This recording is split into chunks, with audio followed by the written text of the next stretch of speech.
Hey,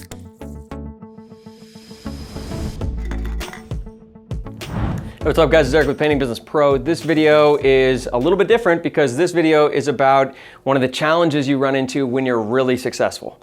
All right, so one of the things that is really hard to do in this business is to hire someone, train them, and have them be a really high-performing employee. But sometimes when that happens, there's a problem that almost everyone runs into with high-performing employees until they learn the lesson the hard way. The problem that can happen with high-performing employees is they can turn on you. Okay, so this has happened to me a bunch of times. What prompted this video is one of my members is dealing with this issue with one of his team members. So he's got a team member who's really high performing. You know, they produce awesome results. They've been around for a long time and they've just moved up.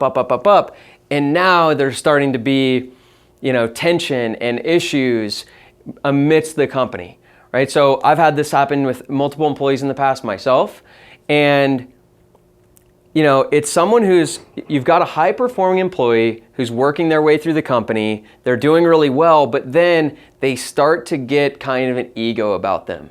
They start to be a little selfish. They stop being a team player. They start to have an attitude. And when that starts to happen, entitlement is a huge part of this too. All of a sudden, I feel like I'm entitled. Greed starts to set in.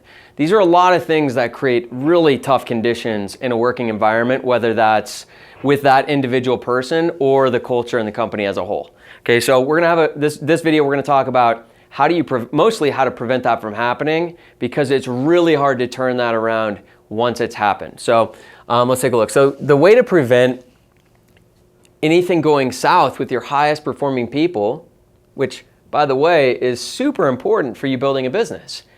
If this happens, and it happens a lot, I've seen it happen a lot, if this happens with your highest performing employees, you're gonna constantly keep having turnover and issues, and you're gonna lose your highest performing people. So we don't want that to happen.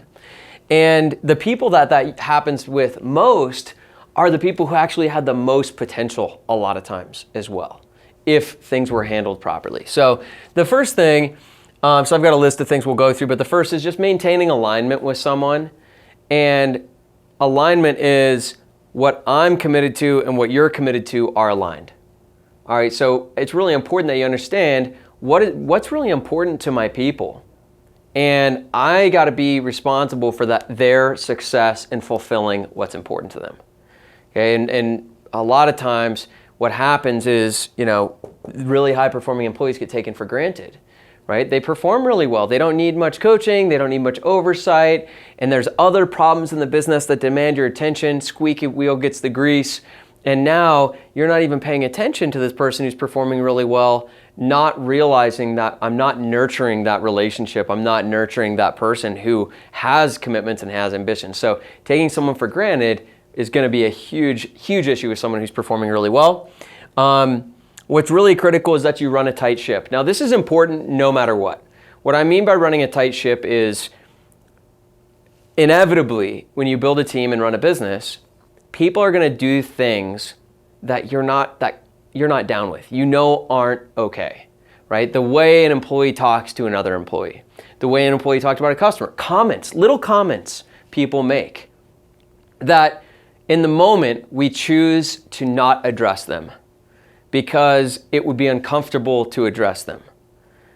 But those are the things you have to address, because in the long term, that's what grows and grows and grows and creates resentment and issues within a culture, within a team, within relationships, is not addressing the little things because, oh, it's just this little thing. But those little things grow and grow and grow.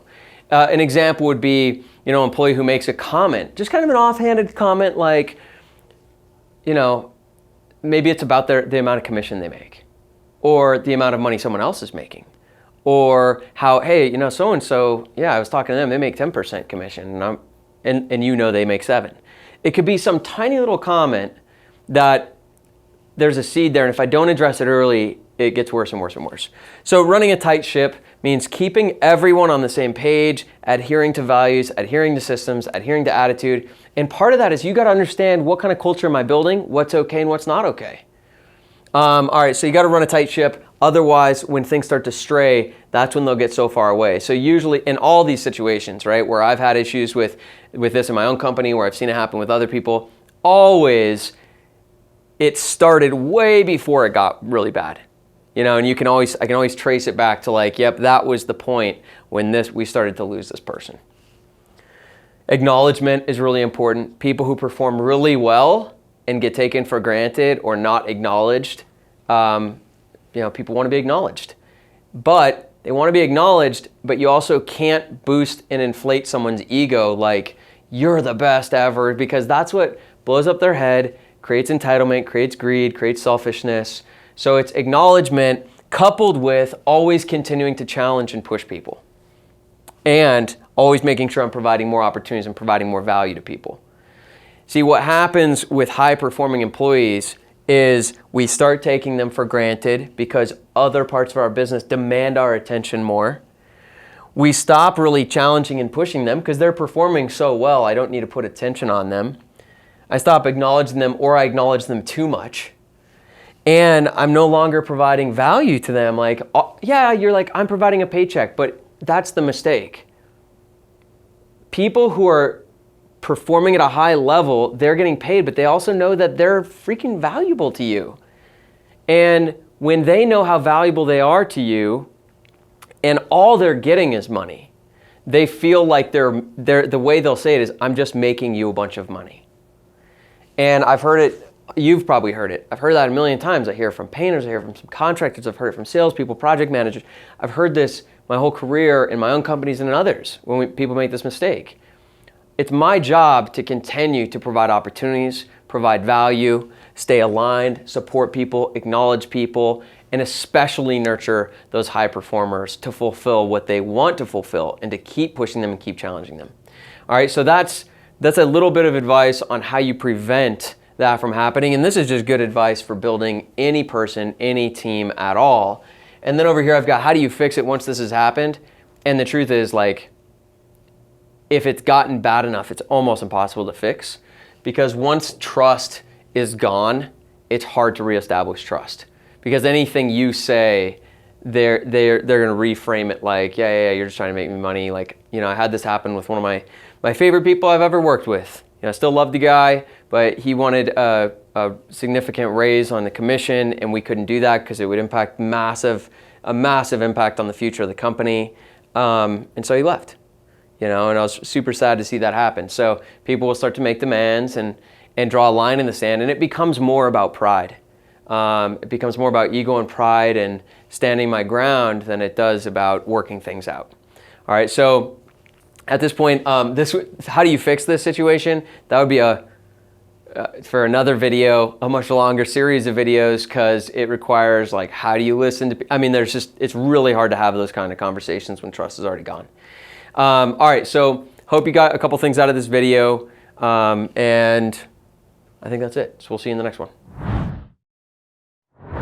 Hey, what's up? It's Eric with Painting Business Pro. I hope you enjoyed the video that you just watched. One of the questions that I get all the time is, Eric, do you have advice for me about this or about this situation or that situation? I get asked for advice all the time, and the answer is always like, yeah, I definitely have advice for that.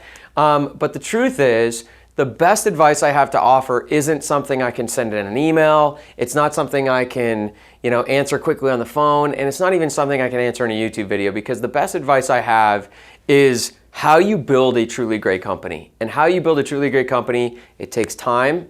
There's a lot of depth, there's a lot of detail, a lot of specifics, because you've got to develop yourself to be a great business owner and a great leader, and there's no short answer to that. So how I answer that question, how I help people build great companies and become great leaders, is in the Painting Business Pro training program. So if you're interested in building a really great painting company, you can learn more about that program by clicking the link below this video. And there's a quick video all about the program, what we do, how it works. So if you're interested, click the link below the video and check it out.